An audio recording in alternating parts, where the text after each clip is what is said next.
¿Creéis que podemos hablar de una división interna dentro de Vox? Claro, yo no creo que haya dos boss, ni tres, No, hay uno, el que hay, y que responde a la forma de pensar de un grupo muy pequeño de gente. Espero que Pedro Sánchez salga derrotado y que salgan triunfantes el PP, Vox y los partidos que haya para echar a Pedro Sánchez. Y luego les vigilaremos. Y si roban, que se dedican a ser corruptos, y tenemos la Gürtel 2, como tuvimos ya la Gürtel 1, y me da igual si está verde o azul, pues habrá que denunciarlo. Y yo no estoy escuchando demasiada reacción a lo que empieza a oler muchísimo a cosas como la Gürtel. Que mientras haya acceso universal y gratuito a los servicios públicos, la inmigración no puede ser libre. Si usted, por el simple hecho de traspasar la frontera, va a tener acceso a servicios públicos universales y gratuitos, eso no puede ser. Eso va contra el Estado de Bienestar. ¿Qué le hace más falta a España? ¿Un Javier Milei o un Donald Trump?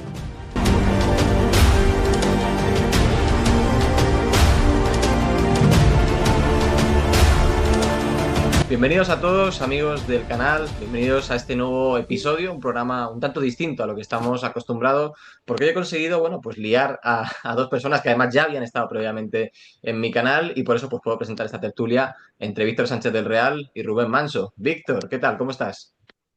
¿Qué tal? Buenas tardes, noches o cuando quiera que nos escuche la gente. Ujú. Rubén, ¿cómo estás? Pues bien, fenomenal. Muchas gracias por invitarnos, tocayo, ¿no? Iba a decir Rubén otra Sí. vez, pero ya me parecía muy redundante. ¿Eh? Es verdad, nos tenemos que alterar en, en la manera de Sí, llamarnos. sí. Bueno, no, gracias a vosotros por sacar este ratillo para juntarnos los tres, juntaros los dos y hacer esta tertulia. Y bueno, os comentaba antes que, si no recuerdo mal, en junio de este año, en unos meses, en 2025, se van a cumplir 2 años desde vuestra salida de la política. ¿Mm? ¿Cómo valoráis este primer año y medio, 2 años de vuestra salida de la política? Bueno, más bien, más que salir nosotros de la política salió de nuestras vidas, ¿no? No sé, algo le debimos hacer. Y cogió y se fue. Y bueno, pues en algunos aspectos se la echa de menos, porque ese es un gusanillo que uno tiene, ¿no? Pero bueno, ahora hablará Víctor por él, pero bueno, Víctor y yo siempre tuvimos vida propia y profesional al margen de la política.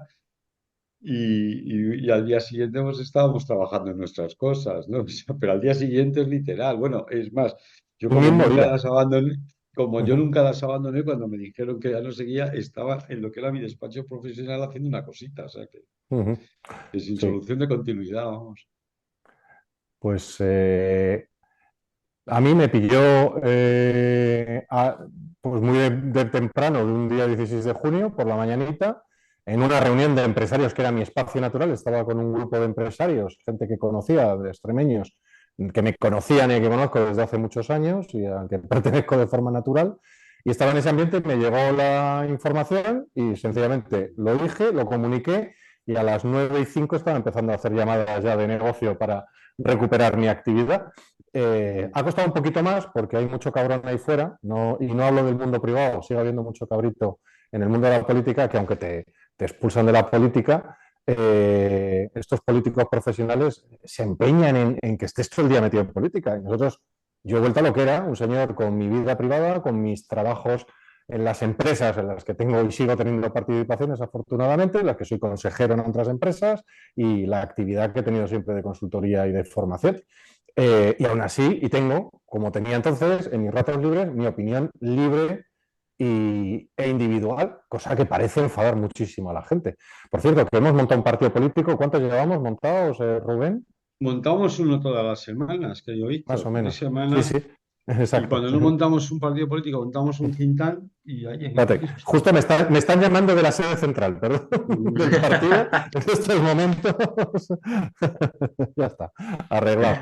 Eh, es que está siempre el rumor de que vamos a ir la semana. ¿Tú has ido a la radio, por cierto, Rubén, alguna vez? Y Porque yo bueno, no, yo he ido al radio varias veces, pero pero antes de. no, bueno, y después, antes de dedicarme a la política alguna vez, pocas, pero alguna, durante la política he ido al programa de Domingo Soriano, ese Sí, de que es economía para quedarte sin amigos. Bueno, pues no hablar de política, sino de cosas.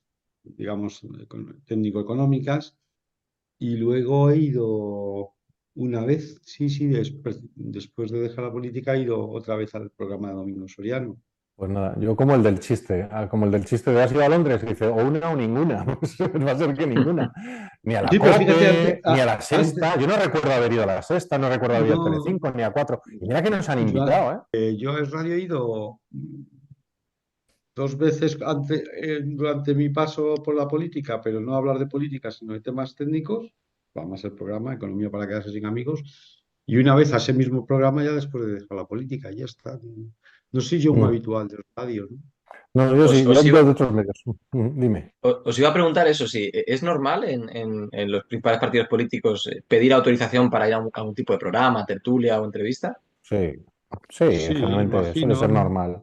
Suele ser, imagino. sí, Ujú. y en las grandes, y en las grandes compañías. Lo que pasa es que nosotros hemos sido, luego, como jefes de tu propia empresa, pues vas a donde te da la gana, ¿no? Ahora, sí, claro, es una ventaja. Sí, pero en las grandes compañías nadie va a una entrevista en nombre de esa entidad.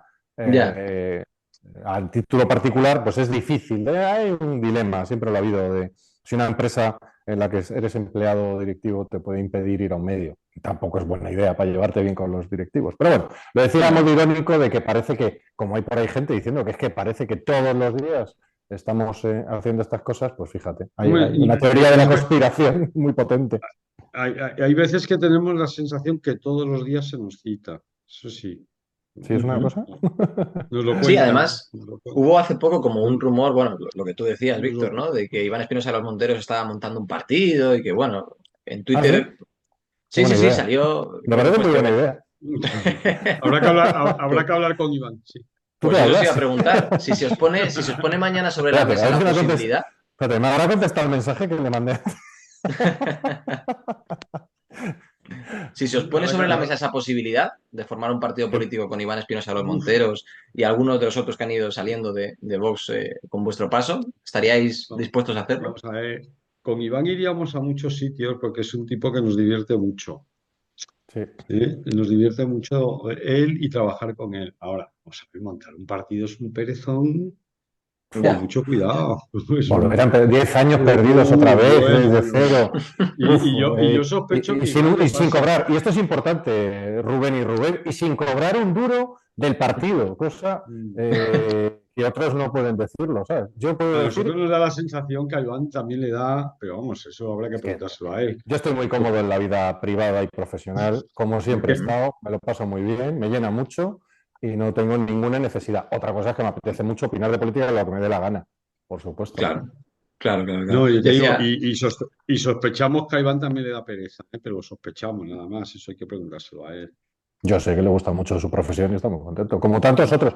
Tú fíjate que curiosamente de los que conocemos, así incluso de otros partidos que han salido de la política recientemente, ya que me preguntas, hay un elemento conductor que es, ujú, voy a formular, voy a hacer luego tú le pones nombre, pero que sea de Víctor, ¿vale? De Sánchez del Real, que es todo político tiende a la salida cuanto más actividad profesional previa tenga y más posibilidades de recuperarla tenga también. Es decir, aumentan exponencialmente las probabilidades de que seas expulsado todavía de la política si tenías vida previa y además puedes recuperar esa vida. Incluso por ujú. encima de los funcionarios que lo tienen más fácil para entrar y salir de la política, porque además consolidan posiciones, acaban quedándose en puestos, entran en el que entraran y si pasan un determinado tiempo de diputados, por ejemplo, o de senadores, consolidan una posición, creo que es 30 o algo así.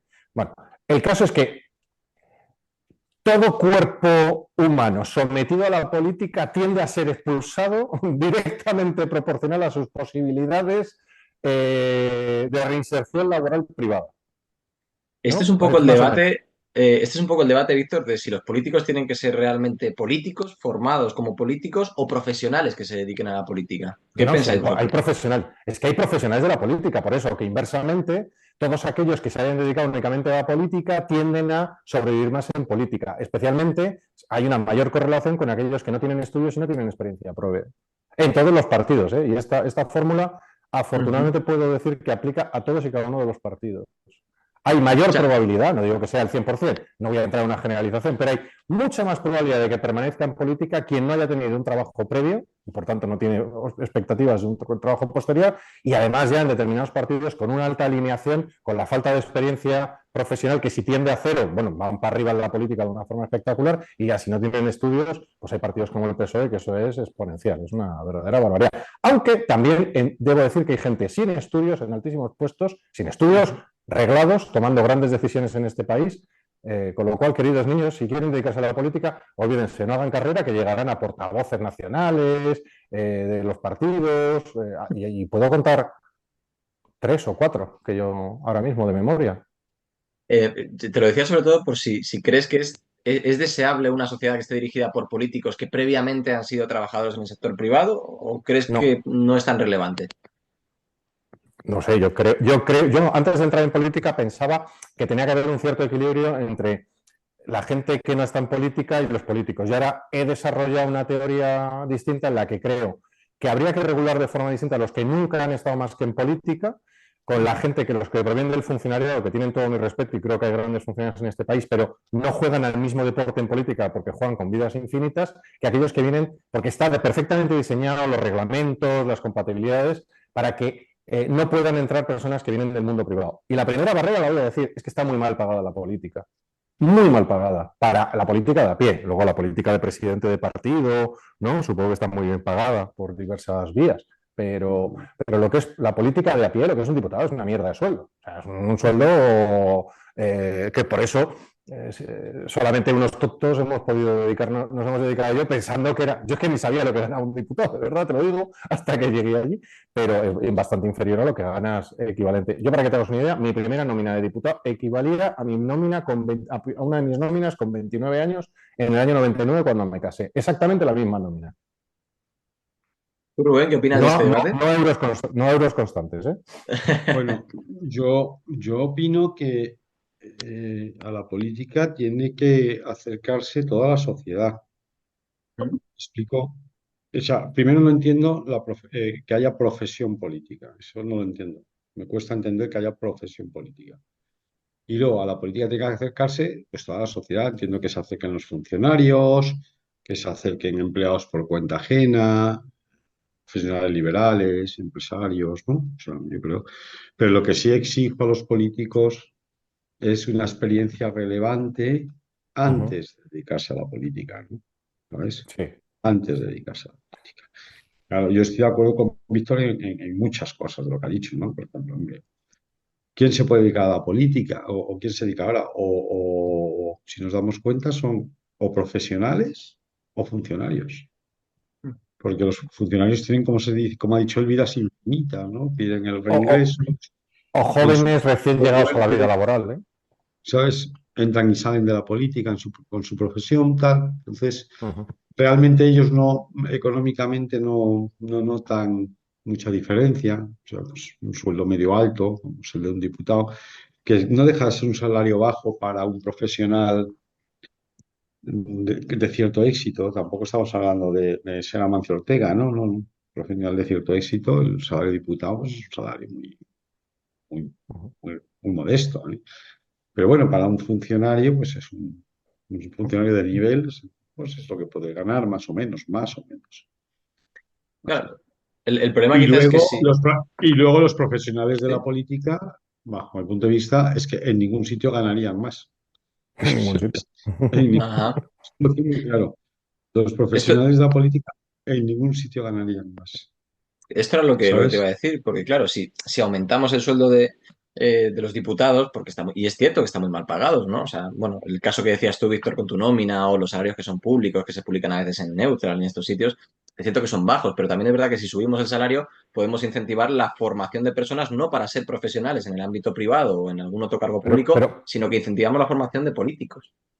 pero que el presidente del No, no, gobierno, yo creo que es al revés. Como tú has desarrollado lo de los políticos, es así, ¿no? Tú tienes unos salarios tan bajos que que se ha hecho, desincentivas que la se ha llegada de hecho, personas de éxito a las que políticas. se ha hecho un proceso de selección inversa, ¿no?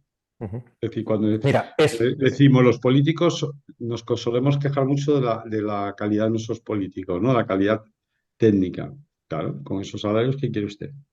Pero mira, los que creemos en el mercado, por ejemplo, yo creo que el presidente del gobierno gane 110.000 euros, me parece que es una puñetera vergüenza. Me da igual el presidente del gobierno si es bueno, regular o malo. Es un señor que está decidiendo sobre probablemente el mayor presupuesto que existe en España, que son los presupuestos generales del Estado, ¿vale? Tiene máximo poder de decisión sobre no solo eso, sino arrastra también al conjunto de la economía en muchas de sus decisiones y propuestas, y no puede ser que gane menos que un señor del IBEX 35. ¿Por qué? Porque si no lo gana ahí, te lo pongo también el caso de un secretario de Estado. Los secretarios de Estado ganan un poquito menos que el presidente de gobierno, en algunos casos algunas empresas públicas ganan un poquito más, ¿sabes? Concretamente, pero tampoco barbaridades comparadas con el volumen económico de facturación con empresas, si buscamos sus equivalentes en la empresa privada. Pero claro, si no lo cobran de ahí, por ejemplo, los secretarios de Estado, los ministros, tienen unas incompatibilidades durante un periodo de tiempo salvaje. Es decir, con lo cual tú no vas a tener al mejor ministro de Economía nunca, porque el mejor economista de España no va a querer ser ministro, porque el mejor economista tiene más oportunidades, es oferta y demanda. Va a tener mejores oportunidades en el mundo privado que jamás en dedicándose a la política. Con lo cual o eso se soluciona y luego también el cómo haces que, claro, alguien que viene de ganar cero y entrar en la política le va muy bien, pero alguien que... Entonces, hay una serie de... Es típico, es un mercado con unas enormes barreras de entrada, por decirlo de forma más... aunque el economista es Rubén, pero lo digo en este sentido. Ujú. Claro, la cosa es que entonces el aumento del sueldo del político se debería hacer con gasto público, ¿no? Entiendo. Sí, sí, claro. Pero debería haber menos políticos, también podrías hacerlo con Ah, menos vale, políticos. claro. Ese es otro Claro, debate. claro. O sea, yo me quitaría, por ejemplo, las diputaciones provinciales y los parlamentos autonómicos se podrían perfectamente hacer que fuera algo honorario, que se reunieran 2 veces al año para decidir sobre las cosas fundamentales de la comunidad autónoma, como una especie de cortes medievales a la leonesa, con una amplísima representación. El Congreso y el Senado yo creo que se podrían fusionar más que perfectamente, con alguna regulación que Bueno, permitiera pero ida eso y vuelta. requería una Y la reforma red. constitucional fuerte. Sí, no, pero digo que se puede, hombre, que se puede, y reducir el número de diputados. Tú no necesitas los 350 diputados en absoluto. Probablemente con 100, ciento y pico diputados, porque hay mucha tarea legislativa, eso es verdad. O sea, es cierto que de diputados se trabaja, y hay que decirlo, se trabaja mucho, y los funcionarios de las Cortes trabajan un montón, y eso hay que decirlo Sí, también. sí, O sí sea, que trabajan. en el Congreso hay 3 tipos de diputados. Los jefes, que esos están a las cosas de partido y esas cosas importantes y no suelen estar por allí de todos los partidos. Los diputados currantes, que suele ser una fracción, que son en torno a 50, más o menos, para poder llevar bien todos los aspectos, son unos 40-50 diputados. Y luego mucho diputado que llega a pulsar el botón. Me refiero 50 por los 3 grandes partidos. O sea, más o menos 150 diputados curran y 150 diputados de diversos sabores brujulean por allí en los plenos y van a votar nada más. Bueno, pues por seguir hablando un poco de actualidad política, ha sido noticia esta semana la salida de Juan García Gallardo de Vox. Y bueno, esto ha hecho que mucha gente empiece a hablar de ese fenómeno del que también se habló previamente en Podemos, que es la ley de hierro de la oligarquía, ¿no? Esta idea de que dentro de unos grupitos que se organizan en torno a un poder suelen surgir siempre escisiones que acaban haciendo la purga o la pugna interna de una de ellas. ¿Creéis que podemos hablar de una división interna dentro de Vox? No, yo no hablaría de división interna. Yo creo que en Vox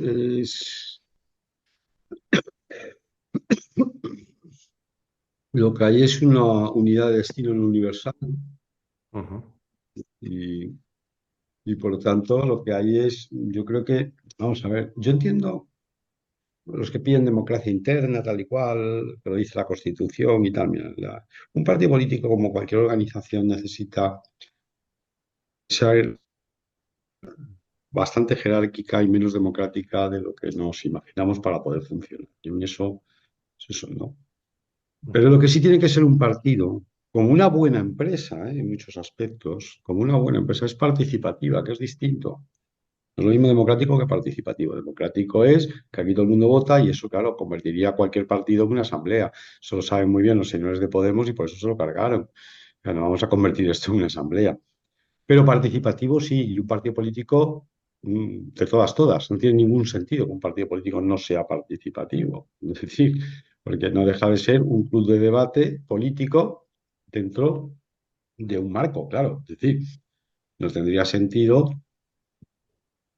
que en un partido que se llama a sí mismo, bueno, pues liberal, alguien viniera pidiendo la nacionalización de la banca. Pues mire, usted se ha equivocado de partido. O sea, usted debería irse a otro sitio, ¿no? Pero dentro, pues, por ejemplo, de un partido liberal, pues que había muchas sensibilidades, o hay minarquistas, hay anarcocapitalistas, hay liberales clásicos, conservadores, tal, y lo lógico es que un partido sea participativo. Entonces yo creo que la gran crítica a Vox es que no es participativo, es absolutamente nada participativo. ¿Me explico? Hay una pequeña cúpula que dicta línea de pensamiento y pretende que todo el mundo la acate, y de hecho, bueno, pues si no se acata, pues ya está, pues acabado, ¿no? Entonces, facciones no hay, eso es mentira, nunca ha habido facciones. Había sensibilidades, sí, había sensibilidades, que es lógico, que debe haberlas, ha dejado de haberlas, eso lo tengo claro, hace mucho que ha dejado de haberlas, ¿no? ¿Eh? Bueno, Entonces, claro, yo no creo que haya dos voz, ni tres, no, hay uno, el que hay, y que responde a la forma de pensar de un grupo muy, muy, muy, muy pequeño de gente que, que no es que esté en contra de la democracia interna, quiero decir, porque ningún partido es muy democrático, es lógico, una empresa no es muy democrática, ¿no? E incluso un club puede ser muy democrático, o sea, tiene que funcionar relativamente jerárquicamente, ¿no? Pero hay cosas que tienen que ser muy participativas, ¿no? O sea, un club de golf pues tiene que ser participativo. Hombre, no vamos a ir allí a hablar de fútbol, pero sí vamos a hablar de si queremos que amplíen un campo, de que si queremos que amplíen los horarios, queremos, ¿no? De golf, se habla de las cosas que da un club de golf. En una empresa, pues depende. Ahí podría no haber nada de participación, podría decir la propiedad. Aquí no participa nadie. O si es una propiedad inteligente, probablemente haga participar a sus principales ejecutivos, a sus mandos intermedios, quiera saber cómo ven el negocio, qué pueden aportar, qué ideas, qué tal. Lo cual no quiere decir que sea democrático, una empresa no puede ser democrática. Y un partido político tiene que ser algo democrático, lógicamente, algo, no estoy diciendo que no sea absolutamente nada, ¿no? Tiene que haber algún modo de representar a las bases, que las bases se elijan a la dirección de algún modo, ¿no? Pero no puede ser una asamblea, pero lo que sí tiene que ser es participativo. Tiene que ser participativo, porque es un club de debate. yo, Lógicamente, entre otras cosas. Entre otras cosas, es un club de debate. sí, dos cosas. Depende del momento. Voy a poner un parámetro temporal. Primero voy a citar a Santiago Abascal. Santiago Abascal, yo me acuerdo cuando lo leímos muchos en redes y le apoyamos cuando se fue del PP, porque se fue del PP, además de por una cuestión del tema vasco, se fue del PP con dos argumentos. Uno, que no había democracia interna, y dos, que había corrupción en el PP.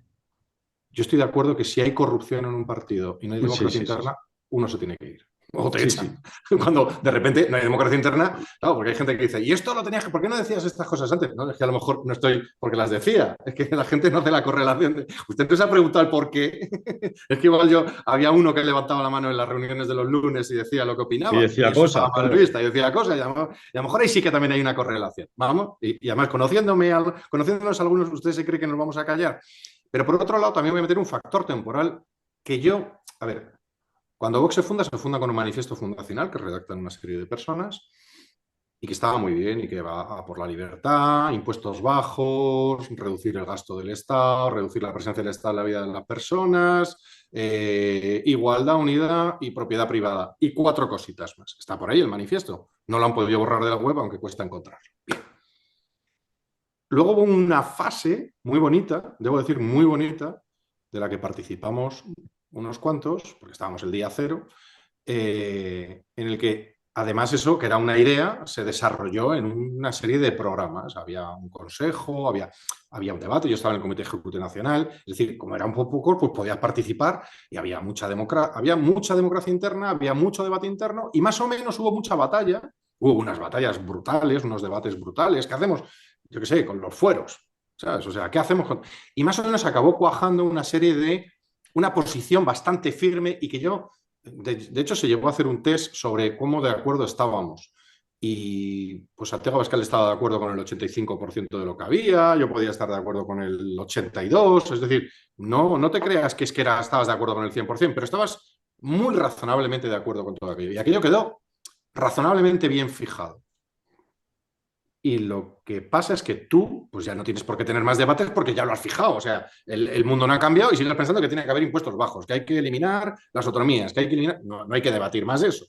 A lo mejor entra la inteligencia artificial, pues hay que tener un debate. Llega el COVID, hay que tener un debate. Lo coyuntural, lo nuevo, lo novedoso. La ley de comunicación audiovisual, ahí van los donuts. Me tocó hacer la ley de comunicación audiovisual como ponente porque nadie en Vox había pensado en que había que hacer una ley de comunicación audiovisual y yo dije lo que había que hacer y me enfrenté a varias personas dentro del partido con respecto a eso, con Televisión Española, yo qué sé, muchas cosas.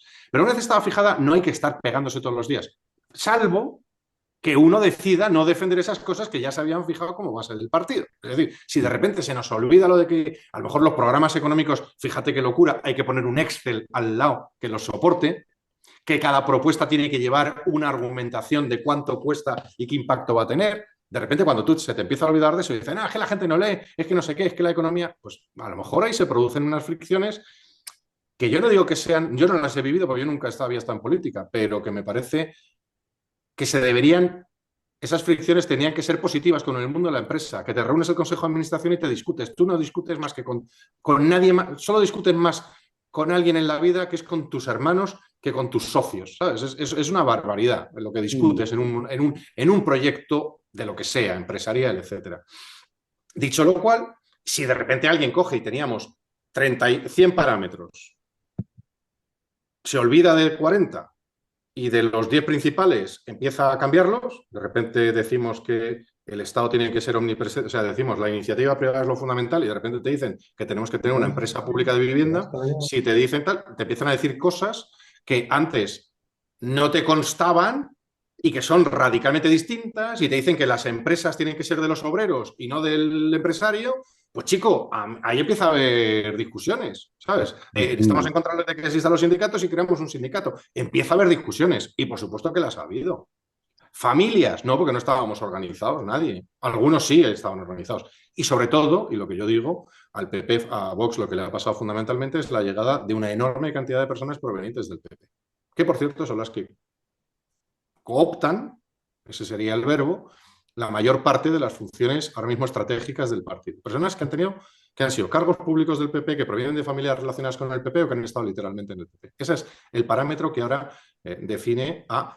Y sorprendentemente no van a aplicar políticas del PP, porque sería peor, podría ser peor, porque podrían provenir del PP y hacer políticas del PP, que tampoco estamos en eso, sino que están en otras políticas, cambios radicales y olvidos fundamentales. Pero chico, como te decía, yo preferiría hablar de economía del futuro y lo que puede hacer España en otros ámbitos, porque eso me parece muy bien. Espero que Pedro Sánchez salga derrotado y que salgan triunfantes el PP, Vox y los partidos que haya para echar a Pedro Sánchez. Y luego les vigilaremos. Y si roban, cuando nos llega o nos llegue, que no sé cuál es el tiempo verbal ahora, que se dedican a ser corruptos y tenemos la Gürtel 2, como tuvimos ya la Gürtel 1, y me da igual si está verde o azul, pues habrá que denunciarlo. Y yo no estoy escuchando demasiada reacción a lo que empieza a oler muchísimo a cosas como la Gürtel.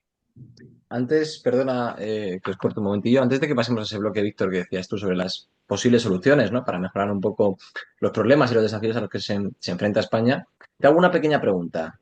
¿Crees que, bueno, lo que estás denunciando es que Vox ha pasado de ser más un partido liberal a un partido más cercano al nacionalcatolicismo o al conservadurismo?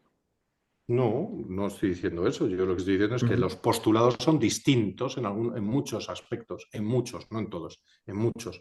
¿Cuáles? Pues son matices. O sea, por ejemplo, de repente aparece un sindicato. Yo me sentía muy incómodo con un sindicato. Muy incómodo. Yo no quiero un sindicato. Si no me hubiera hecho de un sindicato en algún momento. No creo en la representación sindical. Yo creo en la relación individual entre las personas. Y a mí nadie me tiene que representar. A mí nunca nadie me ha tenido que representar para negociar con mi jefe cuando era empleado. Y cuando he sido jefe, yo prefiero trabajar con las personas individualmente, porque creo en los valores y en los dones de las personas individuales. Y no creo que a nadie se arrogue la representación. ¿vale? Me da igual si Franco le parecía bien o le parecía muy bien a Onésimo Redondo o le parecía muy bien a Marx, ¿me entiendes? O sea, yo creo en la representación y más en los tiempos cada vez más digitales, en los que cada vez hay más posibilidades, yo creo que cada vez más cada uno se representa a sí mismo. ¿Eso qué es? ¿Libertario? Pues probablemente yo soy un libertario de manual, ¿no? Pero en todos los sentidos. No sé si te he contestado. Ujú, perfectamente. Y de hecho, bueno, me sirve para enlazar un poco para la siguiente pregunta, que en este caso te la dejo a ti, Rubén. No sé si hablamos en la primera entrevista que tuvimos de cuál era el principal problema al que tú creías que se enfrentaba España, ¿no? Porque es cierto que en el horizonte, hablo desde el punto de vista económico. Creo recordar que me hablaste de un problema demográfico, ¿no? Por esta pirámide invertida que va a hacer que, bueno, posiblemente a largo o medio plazo sea cada vez más difícil sostener el sistema de pensiones. Entonces, bueno, pues te quería un poco realizar la pregunta actualizada a este año 2025. ¿Cuál crees que es el principal problema económico al que se enfrenta España, Rubén? Sigue siendo ese el demográfico, ¿eh? Es Ujú, decir, eso trasladado a cuentas públicas son las pensiones, ¿no? Que absorben una parte enorme del gasto público que no se sostienen ya con las cotizaciones y por lo tanto hay que complementar el pago de las pensiones con cargo a transferencias del Estado. No deja de ser un juego en el que el Estado no voy a decir se engaña, ¿no? Lleva como una contabilidad separada en la que aspiraba a que las cotizaciones dieran para pagar las pensiones y eso ya no ocurre hace mucho tiempo, ¿no? Entonces tiene que transferir desde la otra contabilidad separada dinero. El- Ahí hay una deuda pública tan brutal, que las valoraciones que hace el Instituto Nacional de Estadística de a cuánto ascienden los compromisos del Estado con los pensionistas actuales y futuros, pues es aproximadamente de 6 billones, o sea, 4 veces la deuda pública reconocida, ¿no? Recordemos que la deuda, que las obligaciones de pensiones son deuda, aunque se la llama deuda implícita y el Estado no la contabiliza, cosa que sí tendría que hacer un empleador privado, o sea, un empleador privado o una compañía de seguros, ¿me explico? Cualquier otro tipo de institución que le reconozca a un tercero una pensión, ¿no? Y los cálculos que se manejan son como 6 billones. Entonces parece que ahí tenemos un problema grande. Creo que ese es el problema más grande que tiene España. Nadie se quiere meter con las pensiones, me explico, nadie. Se ha visto ahora con el ómnibus, ¿vale? Yo creo que al final habrá un recorte en algún momento, estoy convencido. El recorte no se tomará en este Parlamento, en el nuestro, en el de ahí de la carrera San Jerónimo, porque a todo el mundo le da la miedito, ¿me explico? Eh, y al final, pues nos pasará como en Grecia, nos vendrá dictado, nos dirán un día, oiga, mira, déjese de polladas, usted tiene que coger y pum, a tomar por saco. ¿Eh? Y ya está, y entonces diremos, nos obliga Europa, nos obliga Europa. Y ya está, porque como aquí hemos decidido ser menores de edad, luego estarán los que se quejan de que es que Europa nos quita soberanía. Claro, usted nos quita soberanía, pues sí, claro, es que es lo que tiene estar endeudado. Cuando uno se endeuda, pierde grados de libertad, ¿no? Pues claro, una empresa es más libre cuanta menos deuda tiene. Un particular es más libre cuanta menos deuda tiene.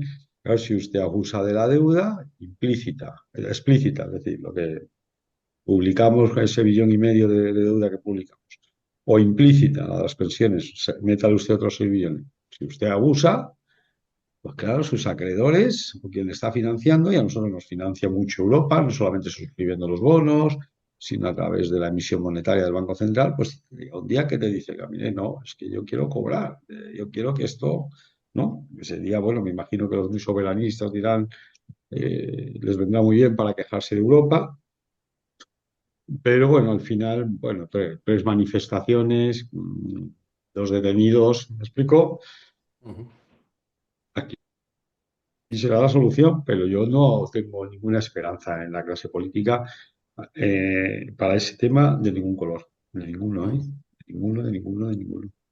Rubén, ¿tú en este sentido crees que Europa es un lastre o crees que es una oportunidad para el crecimiento económico de España? Vamos a ver, Europa es un lastre para muchísimas cosas. El exceso de regulación es un lastre, es un lastre. El Banco Central Europeo, que muchos lo aplaudimos porque dijimos, bueno, mira, le quita a los estados la capacidad de emisión monetaria, luego, ¿no? Y está muy bien que por un lado esté la autoridad fiscal, porque luego otros decían, no, no, pero es que toda la autoridad fiscal tiene que ser la única. No, no, no, no. O sea, es maravilloso que haya no sé cuántas autoridades fiscales y un solo emisor de moneda, ¿no? A priori sobre el papel es maravilloso, ¿no? Porque entonces cada presupuesto de cada estado notaría los problemas que tiene para financiarse y no podría recurrir a la monetización del déficit, es decir, a emitir dinero para financiarse. Entonces estaba muy bien, ¿me explico, ¿no? Mientras que si haces una única autoridad, como antes teníamos el Banco de España y España, pues ahí tienes un problema. Tienes un problema, que tienes ¿cómo se llama esta? La tentación de financiarte el déficit mediante emisión. Entonces estaba muy bien, el diseño estaba muy bien hecho. Ahora, en la práctica, pues ha sido un desastre, porque el Banco Central Europeo ha emitido como loco y ha comprado bonos públicos de los países miembros como loco, ¿no? Y los tipos de interés los ha bajado a unos niveles absurdos, ¿no? Ujú. Entonces, en ese sentido, es un lastre. Eso es. Ahora, en otras cosas, es verdad que nos disciplina, que nos disciplina. Entonces, es posible que en algún momento algo de cordura, parece que viene mucha cordura del otro lado del Atlántico, ¿eh? Diga, esto hay que ponerle remedio, señores, porque es que no vamos literalmente a la... ¿Me Ujú. explico? O los países del norte digan, vamos a ver qué pasa, ¿no? Y entonces, pues sí, ese es el momento en que a lo mejor, como igual que se hizo en Grecia, pues se ponga un poquito de orden. O sea, ¿vale? Chico, y si nos salimos de la Unión Europea o la Unión Europea se va al traste, pues Ujú. entonces va a ser peor porque nos va a poner en orden alguien mucho más duro, que es el mercado puro y duro. O sea, es decir, no vas a colocar un bono de pesetas o de la moneda que nos inventemos ni de casualidad, ni de casualidad. Vas a tener problemas muy graves para ir refinanciando tu deuda. Entonces, pero bueno, esto que estoy diciendo no es una cosa que vaya a ocurrir en un año ni en dos. Es decir, esto es un proceso largo. Yo hace 20 años dije que nos estábamos argentinizando, lo tengo escrito en prensa, más o menos he acertado. ¿Qué quiere decir? Son procesos largos, ¿no? O sea, yo este proceso, pues le veo todavía que tardará un poquito, ¿vale? Un Ah, poquito y chapotearemos un ratito más en el charco, en el charco de fango. Ujú. Víctor, le preguntaba antes a Rubén cuál era el principal desafío económico al que se enfrenta España, pero me gustaría saber tu opinión. ¿Qué piensas tú al respecto? Yo es que creo que hay dos tipos de problemas. Hay uno económico, que Ujú, es ese, probablemente, el de es más de el diseño de España, o sea, la voluntad, el hacia dónde va España. Entonces, cuando es como una empresa, o sea, tú cuando el recurso humano es escaso, pues empiezan los problemas, porque no puedes producir más, tienes problemas de productividad y tienes problemas de expectativas de producción, por ejemplo. O sea, a ver, la demografía impacta sutilmente en muchas más cosas. Como bien ha dicho Rubén, impacta directamente en las pensiones, pero impacta directamente en la inmigración. No necesitas inmigración, hay quienes hablan de diseño estructural para que necesites la inmigración, tener menos españoles y tener mano de obra más barata que venga de fuera. Impacta en las expectativas económicas de un país. O sea, tú quieres construir algo, quieres fabricar algo y dices, oiga, si es que cada vez vienen menos clientes o vienen de menos valor económico porque pueden invertir menos, pero voy a producir menos y me cambio de mercado. Un país joven, pujante y que crece la población tiende a ser un país joven y pujante en la economía, porque hay expectativa de todo puede crecer. O sea, tú vendes camisetas y la siguiente generación son más, luego vas a vender más camisetas, luego la siguiente, ¿vale? Y lo mismo, pisos, lo que quieras, cualquier objeto. Esa es la parte uno. Y la parte dos es en la política. Yo creo que el mayor problema político de España tiene que ver con las libertades fundamentales. Tiene que ver con la pérdida de una serie de libertades fundamentales, todas de golpe, que todo el mundo, yo lo digo siempre y me regañan, todo el mundo, y que las han envuelto tan bien y han hecho una campaña tan maravillosa, todo el mundo dice, España es el... Enhorabuena, españoles, somos el principal país donante de órganos del mundo.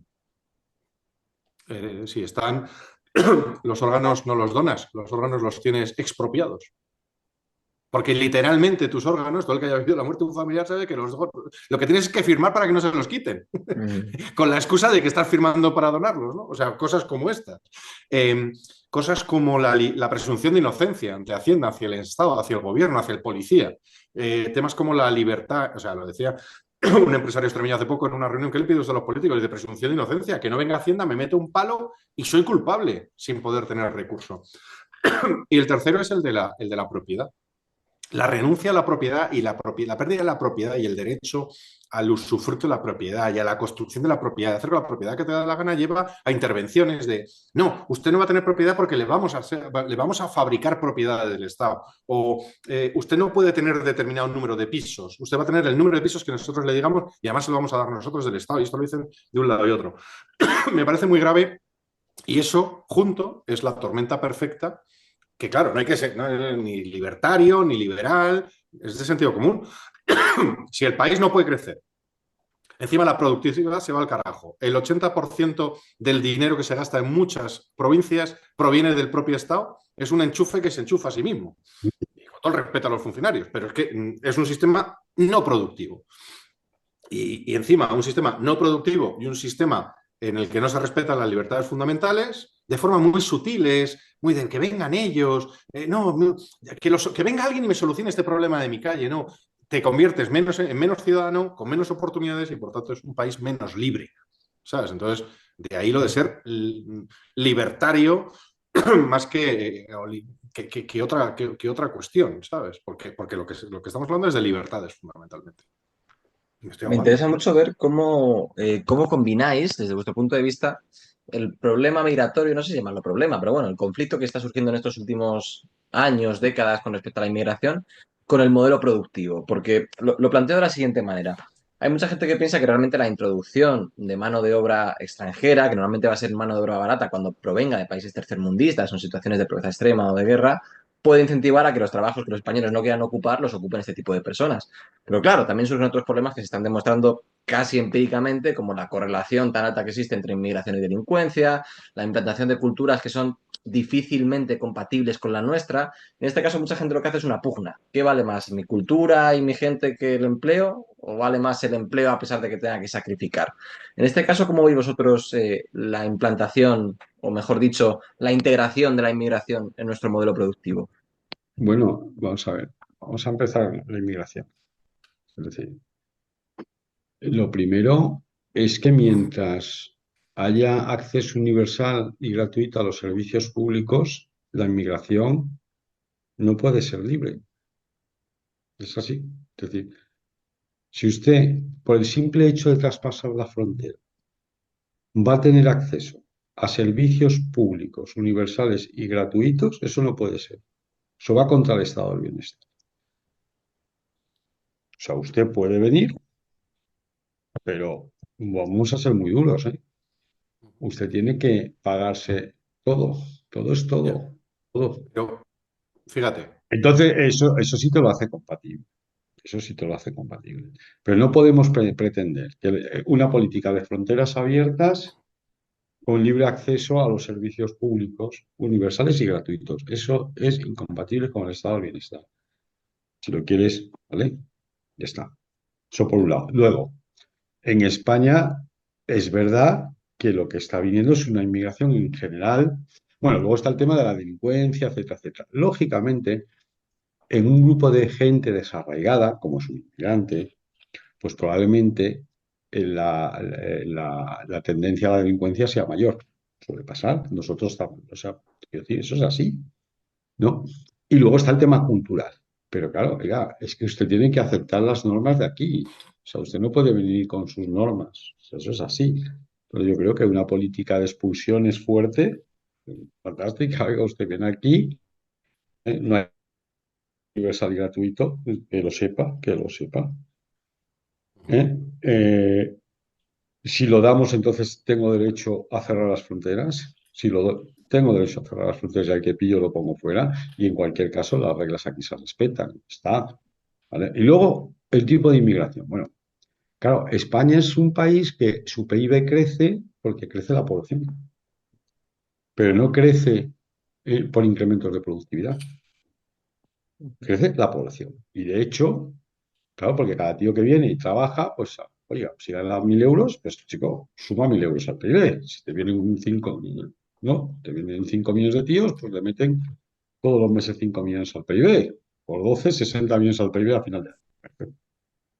Claro, pero es que como es un país que no aumenta la productividad, no hay inversión, lo que está viniendo es mano de obra para trabajos de escasa cualificación. No nos están viniendo ingenieros, no nos están ojalá vinieran ingenieros y arquitectos, que no produjéramos nosotros lo suficientes. Pero si lo que se está demostrando es una cosa muy simpática, o bueno, simpática por decirlo de algún modo, que es que nos sobra mano de obra cualificada que producimos nosotros y nos falta mano de obra sin cualificar que la tenemos que importar. Y esto segundo es así, porque yo llevo unos meses que estoy muy alucinado viendo la gente que me sirve en la gasolinera, en la tienda, en el restaurante, aquí en Madrid. O sea, es casi todo el mundo es extranjero. Claro. No, es que es casi todo el mundo extranjero. Digo, claro, si no estuviera este señor para ponerme la gasolina, este señor para servirme una cerveza, esta señorita para empaquetarme unos pantalones que le he comprado a mi niño, ¿no? Le compro unos pantalones nuevos, pues me los empaqueta, ¿no? Y me ha ayudado, me ha servido, me ha buscado la talla del chaval. Digo, ¿quién haría esto? Es que ahora mismo, ¿vale? Pero efectivamente, lo que estamos es, como no estamos invirtiendo, no estamos aumentando la productividad, ¿vale? Lo que estamos haciendo es incorporar gente a unos empleos que requieren escasa cualificación, ¿vale? Y el PIB sube por volumen, pero claro, no sube la renta per cápita, todo lo contrario. En términos reales tiene que estar bajando, lógicamente. ¿Qué vas a Yo decir, Víctor? voy a hablar de tres tipos de inmigración, porque se está mezclando toda la inmigración con una sola cuestión. Hay tres tipos, yo llamaría la A, la B y la C. La A sería la de altísima cualificación, la que ojalá pudiéramos tener mucha gente que aporrea la puerta para entrar en España porque quiere venir, porque son desde artistas de alto nivel hasta inversores de alto nivel, lo que sea. ¿Vale? Que ha habido el debate en Estados Unidos, lo que sea. O ingenieros termonucleares, lo que sea. Gente que quiere desarrollar su actividad porque España resulta un lugar atractivo, por la razón que sea, geográfica, vital, la comida es buena porque ponen tapa con la cerveza. Número uno, la A. La B, que sería la legal, pero de baja cualificación. Y ahí se está haciendo una trampa, y estamos políticamente rompiendo el acceso a que determinados puestos que podrían ocupar jóvenes en su primer desarrollo profesional, no lo ocupen, porque es imposible que un chaval de 16 años trabaje en España. Es imposible. Mientras que en otros países un chaval de 16 años trabaja, luego cuando está con 18 años en la universidad es el camarero. En Estados Unidos, por ejemplo, tú vas a los bares y los camareros de los bares suelen ser jóvenes estudiantes en muchísimos sitios, porque se están teniendo algo que compensa sus estudios, su trabajo y les mete en el mundo laboral y empiezan a tener ahorros mientras hacen otras cosas. Aquí traemos una inmigración legal, la B, pero que compite con nuestra gente en su acceso laboral y eso está mal diseñado. Y luego está la C. La C es aquellos que entran ya cometiendo su primer delito según entran en el país, porque vienen ilegalmente. Y esa no debería estar permitida. Punto. La A la regulas con un tipo de visas. La B la regulas con un estilo Ellis Island, donde te aseguras de que no viene lo indeseable y donde haces una selección, sí, de quién es compatible con tu actividad. Y la C la cortas de raíz. ¿Qué es lo que parece que va a pasar en Estados Unidos? Y en Estados Unidos te van a mandar a Guantánamo, que ese es el debate que hay en que no es lo mismo, no todas las inmigraciones son las mismas, y sí, ¿puede haber un componente social a esto que digo? Pues sí. Y además hay una cuestión que yo llamaría X y que siempre la mezclan con la anterior, que son los refugiados, que es otra cosa totalmente distinta, porque las izquierdas y el buenismo también, de los que presuntamente son de derechas, hablan de la inmigración tipo C, que repito, su primer delito es cuando entran en el país, porque entran ilegalmente en el país, y dicen, es que son refugiados. No, refugiados no. Mire, el refugiado es otra cosa. Y el refugiado tiene sus estatutos y tiene su posición en el mundo. Y entonces habrá que regular de forma distinta. Pero eso es X, es otra familia, es otra especie distinta. Entonces, A, totalmente de acuerdo. B, cuidado y con selección cultural y cuidado que no estemos haciendo canibalización del futuro de los nativos. Y C, ni de broma, usted ha cometido su primer delito según ha entrado, igual que yo si llego a un aeropuerto me devuelven en el siguiente avión de vuelta si llevo el pasaporte, lo mismo en cada una de las fronteras donde se produzca.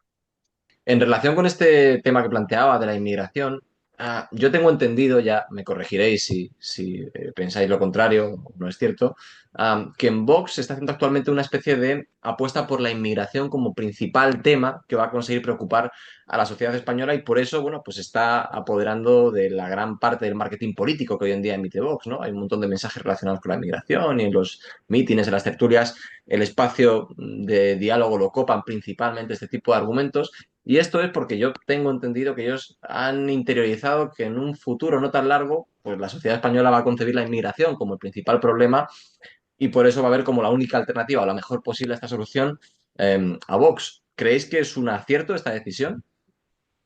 Yo es que, a ver, yo es que a mí las cosas monotemáticas, o sea, que sí, que la teoría de la comunicación política dice que tienes que tener una plataforma política, que tiene que estar reducida en dos o tres. Tu plataforma política suele estar, se habla del trípode político, de que tienes que tener dos, tres temas fundamentales, que son los que en cada momento sostienes y que son los que soportan, pero un partido de gobierno, me da igual si es el PP, porque le pasa lo mismo al PP y a Vox, ¿eh? O sea, que tienden, ahí está, y mira que yo vengo de ese sector, se confunde la comunicación con la instrucción y con el contenido, ¿no? O sea, una cosa es que tú desarrolles campañas que se centran durante un periodo de tiempo en un tema, pero tú si quieres ser un partido de gobierno tienes que gobernar sobre los 300.000 cosas. Tienes que lanzar, tener la capacidad de lanzar mensajes sobre las 300.000 cosas que suponen el ser, liderar un gobierno. Y no solo los 300.000 problemas que tiene un Estado, sino las otras 300.000 cosas ilusionantes que te pueden venir después de haber solucionado esos problemas o en paralelo puedes lanzar.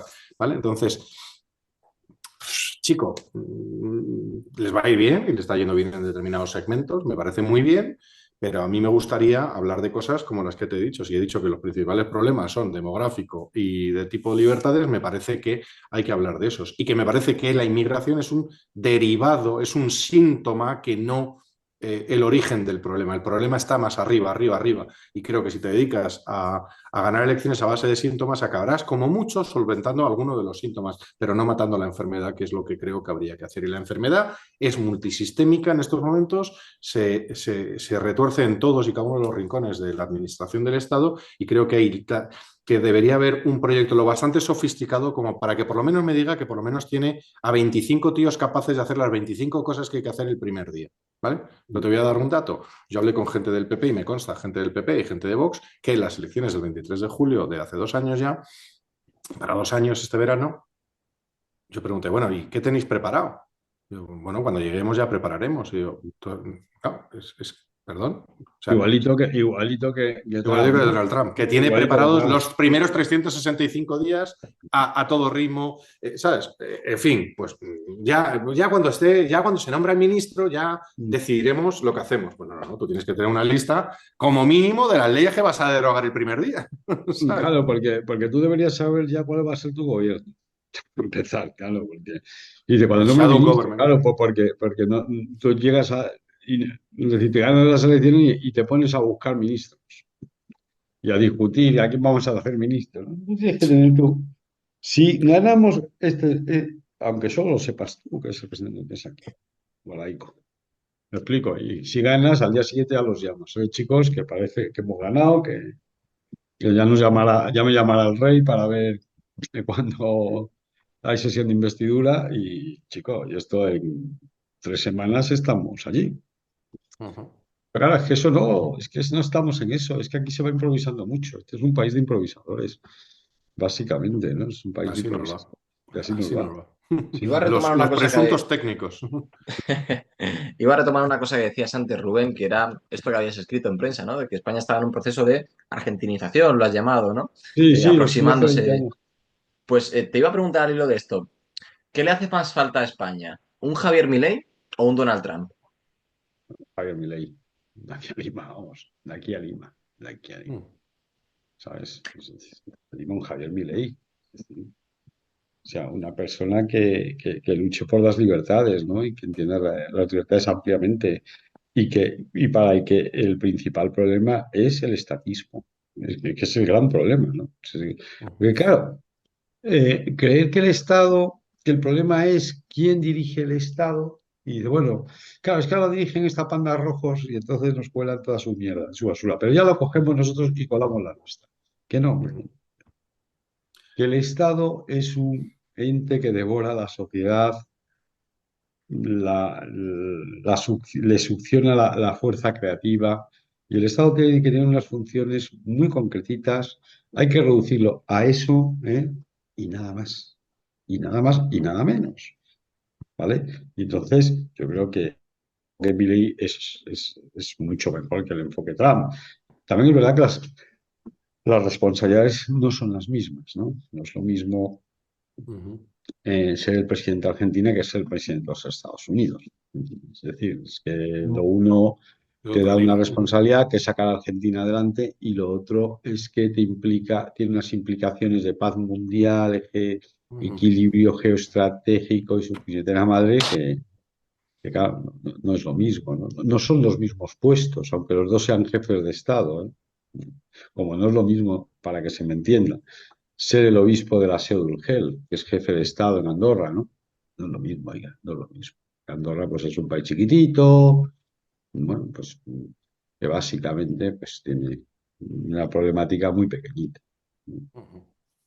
¿Tú qué opinas, Víctor, Yo, de esta pregunta? Yo, pues que yo, como me he dedicado toda la vida a la comunicación y una parte importante de la comunicación era construir la imagen de ciertos líderes, yo tengo una enorme aversión al caudillismo y al líder Mm. único que parece como que personaliza todo. Yo creo más en los equipos, yo creo más en los movimientos, yo creo más en las generaciones que tienen algo que decir, yo creo más en un escuadrón, en un batallón o en un regimiento de gente que dice, mira, son todos de este nivel, tienen todas estas mismas ideas y están dispuestos a hacer este cambio.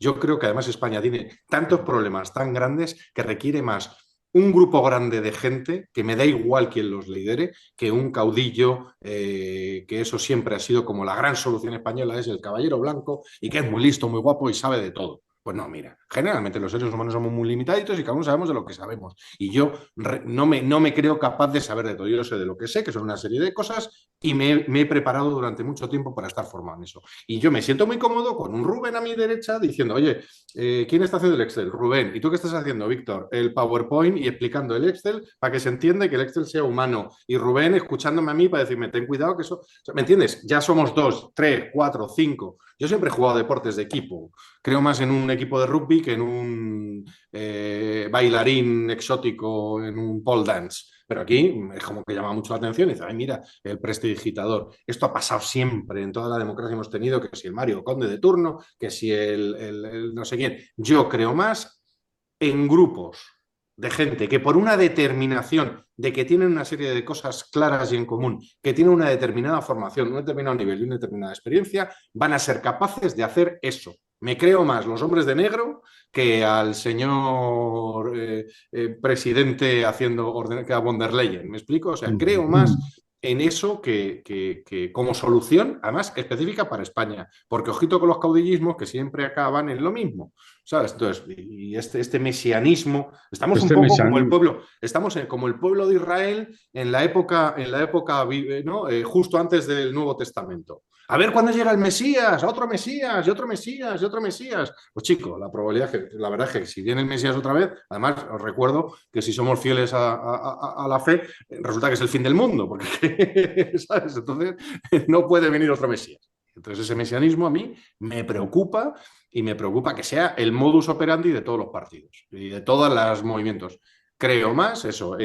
Ojalá tuviéramos una escuela de administración pública de la leche que pudiéramos decir, mira, ahí han salido 50 tíos. Y ojo, que sí tenemos funcionarios de altísimo nivel en este país, en los que yo sí me fiaría para montar una reestructuración total del Estado, salvo en lo que les afecta, que sería reestructurar el Estado para cortarlo en una alta medida. Pero hay que crear equipos. Yo siempre he creído más en los equipos, en el mundo empresarial, en construir equipos y en crear alianzas que en crear el yo, me conmigo. ¿Sabes? Eso me parece, no va con mi carácter. ¿Qué quieres que te diga? Ujú. Por retomar algo que comentaba antes, Rubén, decías que desde tu punto de vista el Estado tiene que limitarse a una serie de funciones muy básicas y nunca más, nada más que eso, ¿no? ¿Cuáles son para ti esas funciones básicas que se deberían desempeñar desde los servicios públicos, Rubén? pues mira, vamos a empezar con lo que es el Estado clásico, ¿no? Seguridad interior, seguridad exterior, justicia criminal, representación exterior, una parte de las infraestructuras, tradicionalmente las infraestructuras son públicas, ya no, ya por ejemplo, una infraestructura muy importante es la satelital, es decir, las redes, y ya pues, te la da el sector privado, y muchas cosas de infraestructuras te las podría dar el sector privado. Pero bueno, ahí hay una tradición que podríamos respetar. Fuera de eso, yo creo que, hombre, en sociedades tan ricas y donde hay tanto consenso, pues, hombre, podríamos entender que la sanidad y la educación podría ser el garante, que nunca el proveedor, que no el proveedor, que son dos cosas distintas. La Constitución en ningún sitio dice que el Estado tenga que proveer la educación y la sanidad, dice que tiene que garantizarlas, que es una cosa muy distinta. ¿Vale?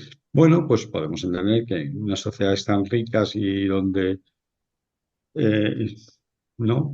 Y donde, bueno, hay unos sentimientos tan arraigados de, no me gusta llamarlo solidaridad, porque es que confundir las cosas, pero bueno, es decir, también hay que ver el mundo en el que uno se mueve, ¿no? O sea, y yo soy mucho más libertario que esto, ¿no? Vale, pero que sea el garante nada más, es decir, que aquel que no pueda pagar una póliza de seguro, le falte para la póliza de seguro médico, se la pague el Estado, le ponga al Estado lo que le falta, que un formato de cheque escolar y usted se paga la educación, pero es que no tiene por qué ser el proveedor de ninguno de los dos servicios. Y de hecho, por la garantía, que es lo que dice la Constitución, nos ha colocado la provisión y por la provisión se han hecho barbaridades. ¿Eh? La educación es una barbaridad lo que se ha hecho, el destrozo que se ha hecho y el adoctrinamiento que se ha hecho. ¿Vale? Y en la sanidad se hace mucha más política de lo que creemos. Ya decía Fernando Savater hace muchos años, yo creo que en el conflicto contra el todo, últimamente lo estoy releyendo, ya advertía de que el totalitarismo vendría por las políticas sanitarias, ¿eh? Y lo hemos visto con el COVID. Ujú. El ataque a las libertades individuales, ¿eh? Y yo no soy antivacuna, ¿eh? Que yo me vacuné.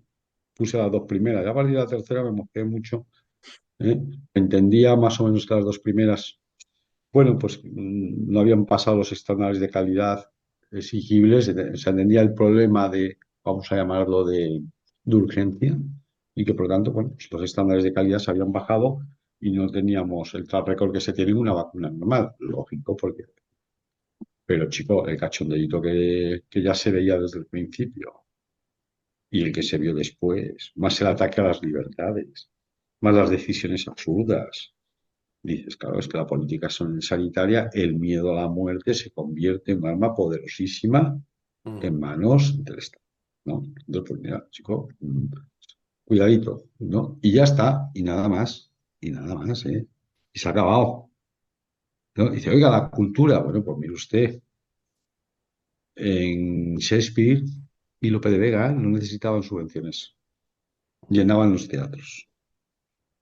En una época en que la gente era muy pobre y veía el teatro de pie. ¿Me explico? Haga producto de calidad, ya verá cómo lo vende. Ujú. ¿Eh? Entonces, ¿me explico? Ya sé que usted es un artista, muy bien, pero mire, ser artista pues tiene ese tipo de cosas, ¿me comprendes? O sea, lo que usted no puede es tener alma de artista y querer bolsillo de funcionario, ¿no? No, mire, dos cositas distintas, ¿eh? O sea, si usted tiene alma de artista, pues eso tiene los riesgos que tiene y usted puede morirse pobre, como le pasó a Van Gogh. ¿Qué quiere que le diga? ¿Eh? Pero no me diga que es que, hombre, que es que no me gusta Van Gogh para decirme, fíjese es que había que haberle subvención. No, no, es que no van así las cosas. Ujú. Ujú. Bueno, pues para...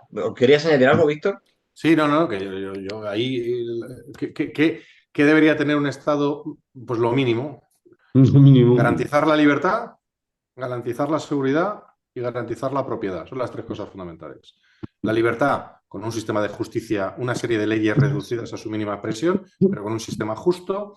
La seguridad con un sistema de seguridad interior y un sistema de seguridad exterior, le hace defensa, y y la propiedad que se garantiza teniendo un marco estable monetario y teniendo también unas reglas suficientes para que la propiedad sea fundamental. Entonces, si tú logras que los ciudadanos sean libres y tengan esa igualdad de derechos, que no de que sean iguales, porque cada uno somos de nuestro padre y nuestra madre, tienes una seguridad, un orden suficiente, interno, externo, y tienes tal, a partir de ahí La gente tiende a mejorar y a organizarse mejor y a tirar para arriba. Y el que quiera tener televisión, pues que funde una televisión. Y el que quiera tener radio, que funde una radio. Y el que quiera tener teatro, pues que funde teatros. Y ya está. Y cero, porque se dice, no, y la defensa de la cultura. No, mira, la cultura no necesitaba defensa, como bien decía Rubén.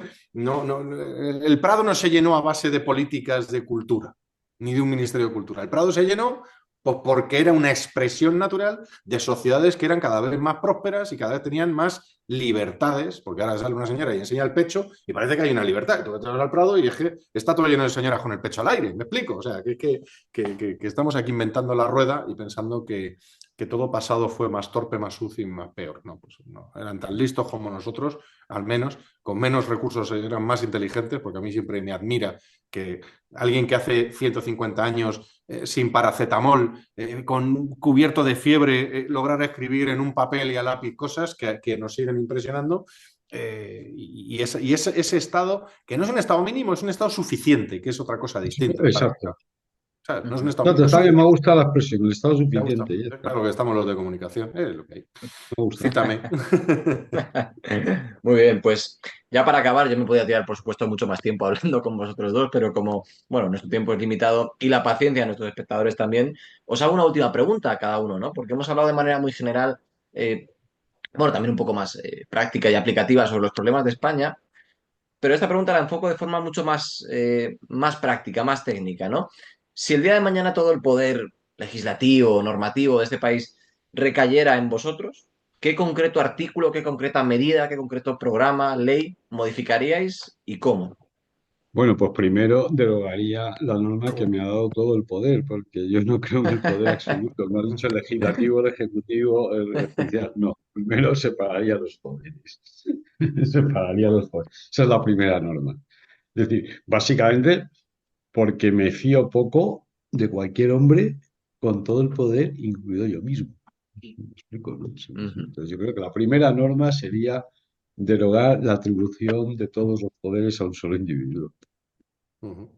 Y si después te dejaran la posibilidad de algún modo decidir, ¿cuál sería esa decisión? Pues sí, entonces me estás diciendo que me quedaría con el Ejecutivo, ¿no? ¿Vale? Y entonces prácticamente intentaría equilibrar el presupuesto público. Intentaría llevar Dale. al Parlamento un presupuesto público equilibrado, Ujú. con Muy todo lo que bien. eso implica. Sí, sí, sí, claro. ¿Y Víctor? Pues yo lo primero que haría es establecer una norma por la cual cualquier nueva ley tiene que necesariamente reducir entre 10 y 20 normas equivalentes a anteriores, tiene que ser capaz de condensar, es de codificar, volver al término codificar. En segundo lugar, derogaría un montón de leyes específicas que se han desarrollado y que van en contra de las libertades, la seguridad y la igualdad de los españoles. Creo que es coherente con lo que he dicho inmediatamente antes. Y en tercer lugar, empezaría a tratar, ¿tú sabes cuál es la herramienta fundamental para crear leyes en este país? El Word.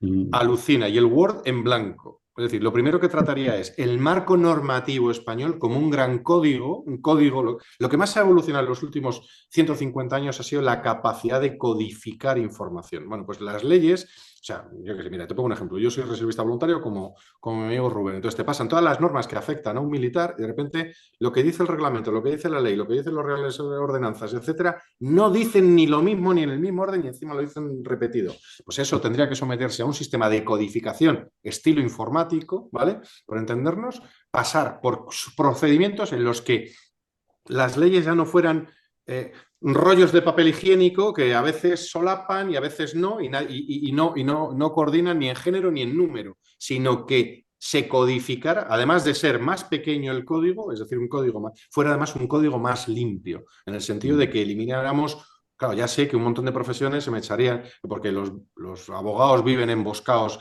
en las ineficiencias de ese código, porque si no, Ujú. si las leyes son claras, no necesitarías a lo mejor abogados y a lo mejor asesores fiscales, ya no sé qué. Pero la tendencia debería ser a que tuviéramos menos leyes y en una codificación mucho más sencilla y más limpia, que creo que el mundo avanza lo suficiente para tratar los códigos, las leyes, como un sistema informático, que es el sistema operativo de este país. Y evidentemente los iconos que los ponga cada nuevo gobierno del color que quiera y el botón de arranque que elija la música que suena. Pero todo lo demás que sea un código que funciona. No te voy a decir rollo Hammurabi, pero Roma estaban en una placa las leyes y no hacían falta muchas más leyes, ¿no? La Lex no sé qué era visible y era conocida. O en Estados Unidos todo el mundo se sabe sus derechos constitucionales porque tienes la Constitución y el Bill of Rights, ¿no? Y con eso, y España, por ejemplo, y una cosa que yo quería es que hubiera un Bill of Rights, el equivalente a un Bill of Rights, un documento que detalla todos los derechos y libertades que tienen los españoles y que son inviolables. Me parece fundamental. Porque la Constitución están por ahí, no sé qué, no. Perfectamente definido. Los españoles tienen derecho a, bueno, como si quieres, como los americanos, a la búsqueda de la felicidad. Pues muy bien. Pero a partir de ahí todo muy práctico, muy bajo a la tierra. Muy bien, pues oye, muchísimas gracias a los dos, de verdad, ¿eh? Muchas gracias a Perfecto. ti Muchas por gracias a ti. invitarnos. Gracias a Encantado. vosotros. Muchísimas gracias. Para mí ha sido un placer. Y bueno, nada, decir que es la segunda vez que venís al canal. Yo espero que hayáis estado por lo menos tan a gusto como la primera. Sí, yo lo Sí, que no sé es por qué me invitas con este señor tan desagradable. sí, es verdad. Si es que empezamos a ser como Abbott y Pareja de Costello. hecho, Somos empezamos a ser Sí, empezamos a ser sí. pareja de hecho y es desagradable, es desagradable. Pero ¿qué Abbott y vamos a hacer? Costello, el gordo y el Además, a flaco. mí los calvos nunca me han gustado. O sea, no sé. Oliver Muy y bien, Jerry. pues nada, gracias a vosotros, gracias también a los que nos estáis viendo y nos vemos en el próximo programa con más y veremos si mejor. Muchas gracias.